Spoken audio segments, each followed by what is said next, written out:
할렐루야. 이 시간 함께 은혜 받으실 하나님 말씀은 야고보서 1장 12절부터 15절까지의 말씀입니다. 야고보서 1장 12절부터 15절까지의 말씀 다 함께 합독하시겠습니다.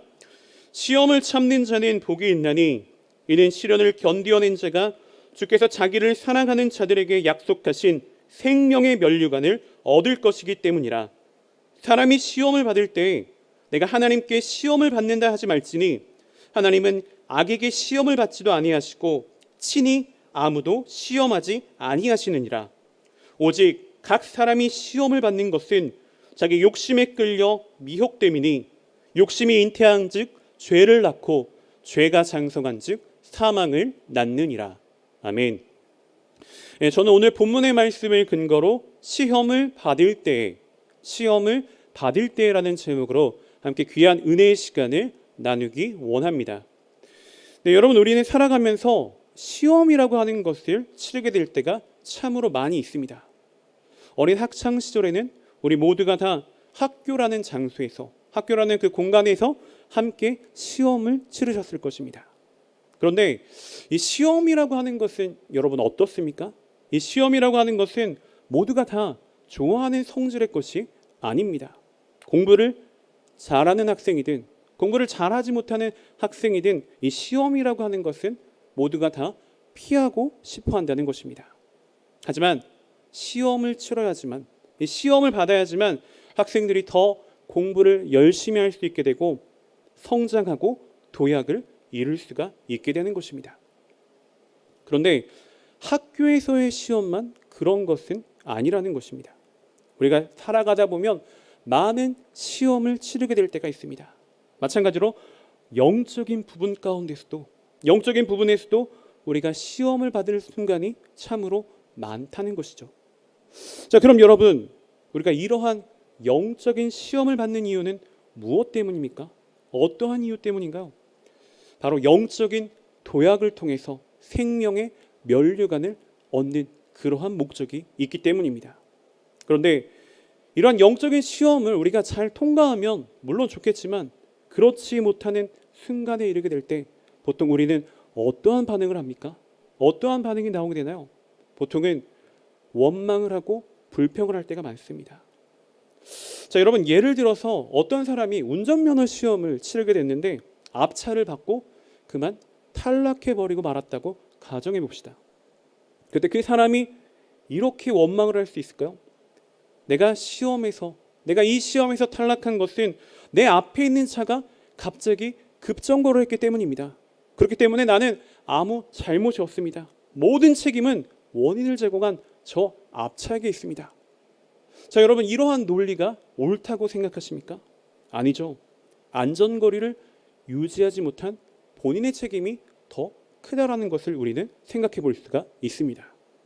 사실 영적인 시험도 마찬가지입니다.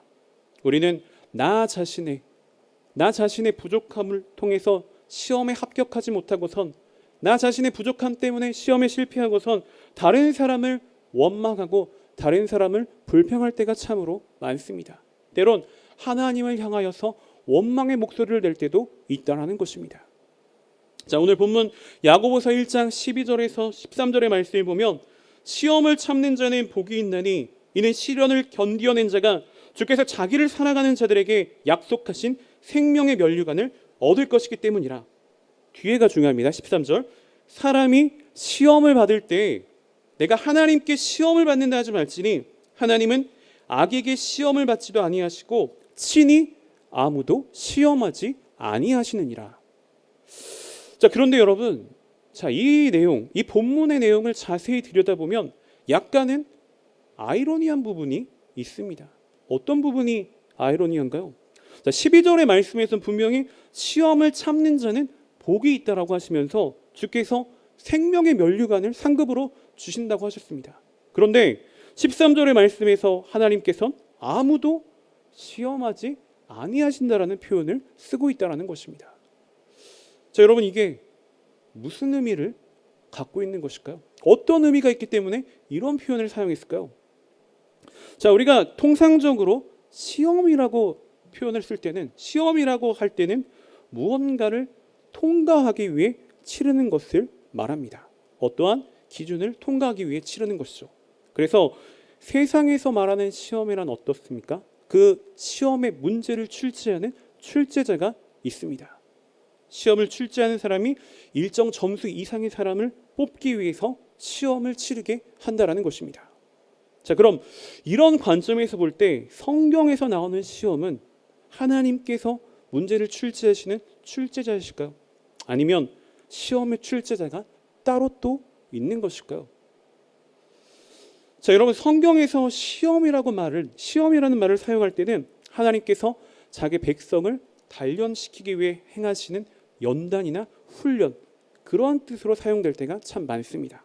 하지만 하나님의 백성을 무너뜨리기 위해 사탄으로부터 오는 시험도 있다라는 사실을 우리는 분명히 알아야만 한다는 것입니다. 분명하게 하나님께서 주시는 시험은 우리에게 큰 복이 됩니다. 우리의 영을 더욱더 성장하게 하시고 도약하게 하시고 복을 받을 만한 그릇으로 훈련시키십니다. 그러나 오늘 본문에서 하나님은 아무도 시험하지 아니하신다라고 할 때 그 시험과 우리가 주기도문에서 나오는 시험, 다만 악에서 구하시고 우리를 시험에 들게 하지 마옵소서라는 그 표현의 시험은 우리를 위한 시험이 아니라는 것입니다. 이 시험은 우리를 타락하게 만들고 우리를 넘어지게 만들기 위한 시험입니다. 따라서 이 시험은 하나님으로부터 오는 것이 아니라는 것을 분명하게 알 수 있는 것입니다. 그럼 여러분, 이러한 두 종류의 시험을, 하나님께로부터 오는 시험, 마귀로부터 오는 시험, 어떻게 우리는 구분해낼 수 있습니까? 어떻게 구분할 수 있나요? 자, 물론 우리가 어떤 것이 하나님께 온 시험인지 마귀로부터 온 시험인지 정확히 구분하는 것은 어려운 일입니다. 하지만 어느 정도는 분별해낼 수 있어야 합니다. 자, 성경을 살펴보면 하나님께서 주신 시험이라고 명확하게 기록되어 있는 것들이 있습니다. 자, 창세기 22장 1절에서 2절의 내용을 살펴보면 그 일 후에 하나님이 아브라함을 시험하시려고 그를 부르시되 아브라함아 하시니 그가 이르되 내가 여기 있나이다. 야훼께서 이르시되 내 아들 내 사랑하는 독자 이삭을 데리고 모리아 땅으로 가서 내가 내게 일러준 한 산 거기서 그를 번제로 드리라. 자, 여러분, 하나님께서 아브라함에게 이삭을 바치라고 하는 그 장면이 나왔을 때 성경에서는 그것을 무엇이라고 표현하나요? 성경에서는 그것을 분명하게 하나님께서 주신 시험이라고 표현하고 있습니다. 이 시험을 아브라함이 통과하게 되면 진정한 믿음의 조상, 열국의 아버지가 되는 엄청난 복을 받게 되는 것입니다.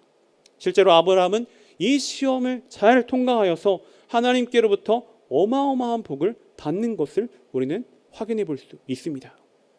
하지만 아브라함이 이 시험을 실패했다 할지라도 하나님께서는 아브라함에게 저주를 내리시지는 않으셨을 것입니다. 다시 다른 방법으로 그를 훈련시키셨을 것이고 그를 결국에는 약속과 같이 믿음의 조상을 만드셨을 것입니다. 무엇을 통해서 우리는 그것을 확신할 수 있습니까? 아브라함의 인생 여정을 통해서 우리는 그것을 확신할 수 있는 것입니다.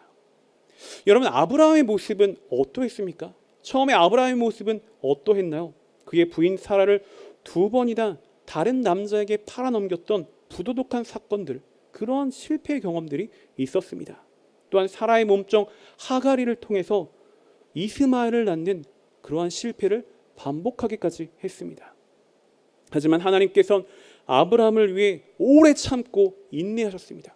아브라함을 위하여서 오래 참고 인내하시면서 그를 결국에는 믿음의 조상으로 만들었다는 것입니다. 즉, 하나님께서 이삭을 바치라고 말씀하신 이 시험의 목적은 그럼 어디에 있나요?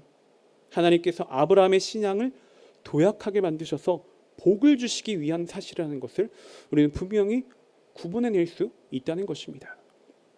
그런데 여러분, 마귀로부터 오는 시험은 어떻습니까? 마귀로부터 오는 시험은 어떤가요? 하나님께서 주시는 시험과는 분명한 차이가 있습니다. 마귀가 광야에서 예수님을 시험했을 때를 보면 어떤가요? 그 시험의 목적은 어디에 있었습니까?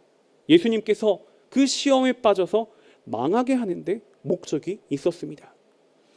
여러분, 이렇게 하나님께서 주시는 시험과 또 마귀가 주는 시험은 분명히 다른 것입니다. 그래서 본문에서 말씀하시는 하나님은 친히 아무도 시험하지 아니하신다라고 할 때의 시험이나 주기도문에서 나오는 시험은 마귀로부터 오는 시험이라는 것을 우리가 구분해내야 한다는 것입니다. 두 경우 모두 시험의 출제자는 마귀가 된다는 것이죠. 그럼 여러분, 우리가 어떠한 이유 때문에, 무슨 이유 때문에 마귀로부터 이와 같은 시험을 받아야만 할까요? 야고보서 1장 14절에서 우리에게 알려주고 계십니다. 오직 각 사람이 시험을 받는 것은 자기 욕심에 끌려 미혹됨이니. 여러분, 우리가 마귀로부터 시험을 받는 이유는 무엇입니까? 어떠한 이유 때문이죠? 바로 우리 마음에 있는 욕심 때문입니다. 우리 마음속에 있는 욕심 때문에 마귀로부터 시험을 받게 된다는 것입니다.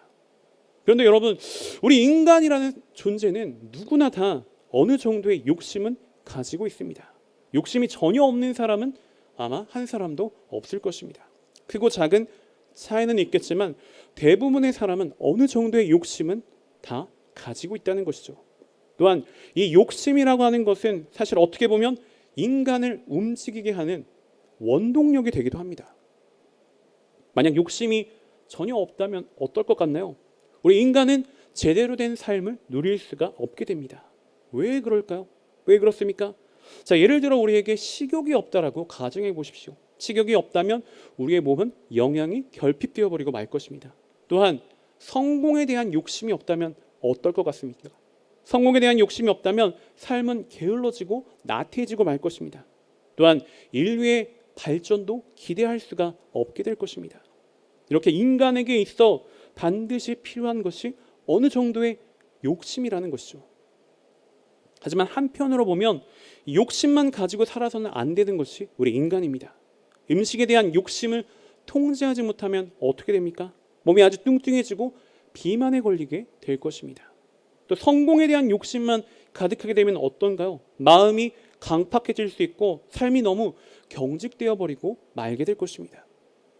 또한 이 욕심이라고 하는 것이 과하게 되면 어떻게 됩니까?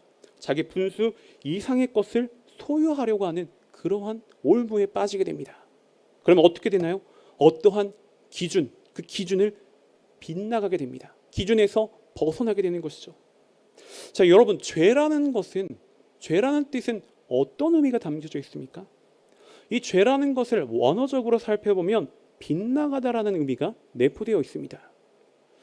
자, 그래서 욕심이 과해지기 시작하면, 욕심이 계속해서 불어나기 시작하면 어떠한 기준에서 벗어날 수밖에 없게 되는 것입니다.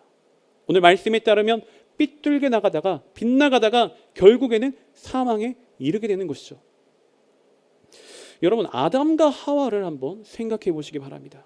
하나님께서는 아담과 하와에게 분명한 말씀의 기준을 주셨습니다. 선악을 알게 하는 나무 열매를 따먹으면 반드시 죽을 것이라고 말씀의 기준을 분명하게 제시해 주셨죠. 하지만 그들은 이러한 하나님의 말씀의 기준을 지켜내지 못했습니다. 그 이유가 무엇 때문입니까? 무엇 때문에 하나님께서 말씀하신 그 기준을 벗어나야만 했습니까? 마음속에 있는 욕심 때문에 그렇게 됐다는 것입니다. 그 욕심으로 인하여서 하나님의 말씀의 기준을 벗어나고 하나님의 마음을 아프게 하는 그러한 상처를 드리게 되었다는 것입니다. 여러분, 하나님께서 아담과 하와를 위해 창조해 놓으신 에덴 동산에는 무수히도 많은 열매들이 있었습니다. 하지만 아담과 하와는 이것에 만족하지 못하는 욕심에 빠집니다. 그래서 선악과를 넘보기 시작했던 것입니다. 선악과를 보니까 어떻습니까? 선악과를 보니 어떤가요? 보암직도 하고 먹음직도 하고 지혜롭게 할 만큼 탐스러기까지 했다는 것입니다. 결국에는 마음속의 욕심, 그 욕심으로 인하여서 하나님의 말씀을 빗나가 버리는 죄악 가운데 빠져버리고 말게 되었다는 것입니다. 그러자 어떻게 됐습니까? 그러자 어떻게 됐나요? 바로 하나님께서 그들을 벌하시지는 않으셨습니다. 아담을 먼저 부르시고 왜 그 죄를 지었는지 죄에 대한 이유를 물으셨습니다. 그리고 회개할 수 있는 그러한 은혜의 기회를 허락해 주셨습니다. 하지만 아담은 어떻게 합니까? 하나님께서 주신 이 소중한 은혜의 기회를 날려버리고 말았다는 것입니다. 창세기 3장 12절의 말씀을 보면 아담이 이르되 하나님이 주셔서 나와 함께 있게 하신 여자, 그가 그 나무 열매를 내게 주므로 내가 먹었나이다라고 하나님을 향해서 원망하는 그러한 상황 가운데 처하게 됐다는 것입니다. 비록 하나님께서는 아담과 하와가 욕심으로 인하여서 그 마음 가운데 있는 욕심으로 인하여서 선악과를 따먹는 죄를 짓긴 했지만 그 죄를 회개할 수 있는 은혜의 기회를 허락해 주셨습니다. 하지만 회개할 수 있는 이 회개의 은혜의 기회를 또 다른 죄를 통하여서 날려버리고 말았다는 것입니다. 그럼 어떤 또 다른 죄를 지었습니까? 어떤 또 다른 죄를 지었나요? 아담은 하나님께서 그를 위하여서 선물로 주신 아내 하와에 대한 원망이라는 죄를 짓고 말았습니다. 그럼 하와는 또 무슨 죄를 지었나요? 하나님께서 지으신 뱀에 대한 불평이라는 죄를 지었다는 것입니다. 이와 같이 쌓이는 죄악으로 인하여서 죄가 장성해지니까 결국은 그들은 어떠한 결말을 맞게 되었습니까? 어떠한 벌을 받게 되나요? 에덴 동산에서 쫓겨나 버리고 하나님과 단절되는 영적인 죽음, 영적인 사망에 이르게 되었다는 것입니다. 이러한 상황을 오늘 본문에선 이와 같이 말씀해 주고 계십니다. 본문 야고보서 1장 15절의 말씀을 보면 욕심이 잉태한 즉 죄를 낳고 죄가 장성한 즉 사망을 낳느니라. 본문 마지막 절의 말씀과 같이 욕심이 죄를 낳았습니다. 그리고 그 죄가 장성하여 사망에 이르게 되었다는 것입니다. 이와 같이 욕심에서 죄, 죄에서 사망에 이르는 성경 속의 안타까운 인물들은 우리는 심심찮게 찾아볼 수가 있습니다. 여호수아 시대에 아간이 그러했고 사무엘 시대에 사울 왕이 그러했습니다. 그리고 베드로 시대에 아나니아와 삽비라가 그러한 안타까운 불행한 인물들이었다는 것입니다. 모두 욕심이 잉태하여서 그 마음속에 있는 욕심을 다스리지 못하고 욕심이 잉태하게 되어 그 죄를 회개하지 못한 채 회개라는 기회를 날려버린 채 장성한 죄로 불어나게 되어 사망을 당하게 되었다는 것입니다. 반면에 여러분 다윗은 어떻습니까? 다윗은 어떤가요? 다윗도 욕심으로 인하여서 엄청나게 큰 죄악 가운데 빠지고 말았습니다. 마음속에 그 욕심을 음란한 욕심을 이겨내지 못하고 남편이 있는 우리아의 아내 밧세바를 범해버리는 큰 죄악을 저지르고 말았습니다. 그리고 밧세바는 임신까지 하게 되었죠. 그러자 다윗은 어떠한 일을 꾸밉니까? 자신의 힘을 가지고 자신의 죄를 가리기 위하여서 전쟁터에 나가 있는 충성스러운 부하 우리아를 간접적으로 살인하는, 의도적으로 전쟁터에서 죽게 하는 그러한 간접 살인까지 지시하게 되었다는 것입니다. 그렇게 되니까 하나님께서 그를 가만히 내버려 두실 수가 없으셨습니다. 하나님은 나단 선지자를 보내어서 다윗의 잘못을 아주 강하게 책망하셨습니다. 그런데 여러분, 이 책망의 자리에서 하나님께서 나단 선지자를 보내어 책망하시는 그 책망의 자리에서 다윗의 위대함이 나온 것입니다. 사망으로 이르는 다른 불행한 자들과는 달리 비록 욕심이 잉태하여 간음죄를 짓고 살인죄를 짓긴 했지만, 그런 무거운 죄를 지어버리긴 했지만 하나님 앞에 무릎을 꿇고 철저하게 회개하였다는 것입니다. 눈물로써 자신의 죄를 뉘우치고 용서를 하나님께 구하였다는 것입니다. 다윗의 이러한 철저한 회개의 모습이 있었기 때문에, 하나님 앞에 눈물로 호소하는 간절한 회개의 모습이 있었기 때문에 하나님께서는 다윗을 사랑하시고 그에게 은혜를 계속해서 베풀어 주실 수 있었다는 것입니다. 비록 죄에 대한 보응은 받긴 했지만 하나님은 다윗의 모든 죄를 용서하여 주시고 예수님을 그의 족보에서 나올 수 있게 하는 그러한 한없는 은혜를 허락하여 주셨다는 것입니다. 사랑하는 여러분, 연약한 우리 인간이라는 존재는 우리 마음 가운데 존재하는 이 욕심 때문에 죄를 짓고 시험에 빠지게 될 때가 참으로 많이 있습니다. 하지만 그러한 시험에 빠진 상황 가운데서도 그리스도의 십자가를 붙잡으시기 바랍니다. 아담과 하와, 아간, 아나니아와 삽비라 같이 회개할 수 있는 그 은혜의 기회를 날리시지 않으시기 바랍니다. 하나님의 마음에 합한 다윗과 같이 하나님, 잘못했습니다. 용서해 주십시오 하고 회개할 수 있는 그 기회를 살려내시기 바랍니다. 사랑의 하나님께서는 우리가 아무리 흉악하고 아무리 큰 죄악 가운데 빠져 있었다 할지라도 간절한 마음으로 하나님께 무릎 꿇고 회개하기만 한다면 한없는 사랑으로 우리의 모든 죄를 용서해 주시고 죄에서 자유함을 얻는 은혜를 우리 가운데 허락해 주실 것입니다. 그런 하나님의 한량없는 은혜의 기회를 놓치지 않는 저 여러분 우리 모두가 되시기를 주님의 이름으로 소원하고 축복하며 말씀을 마치겠습니다. 기도하겠습니다. 할렐루야. 사랑과 자비가 풍성하신 하나님, 오늘도 말씀을 통하여 깨달음을 주시고 크신 은혜를 부어주시니 참으로 감사를 드립니다. 오늘 저희들에게 주신 말씀과 같이 우리가 시험을 받을 때 승리하는 자들이 되기 원합니다.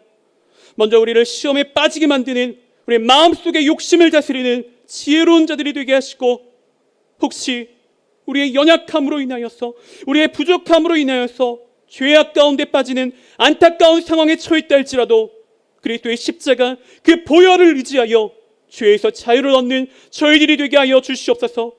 그리하여 아브라함과 또 다윗과 같이 끝까지 하나님의 은혜를 놓치지 않고 계속해서 복을 이어받는 복된 우리 모든 주님의 자녀들이 될 수 있도록 주님 인도하시고 역사하시고 축복하여 주시옵소서.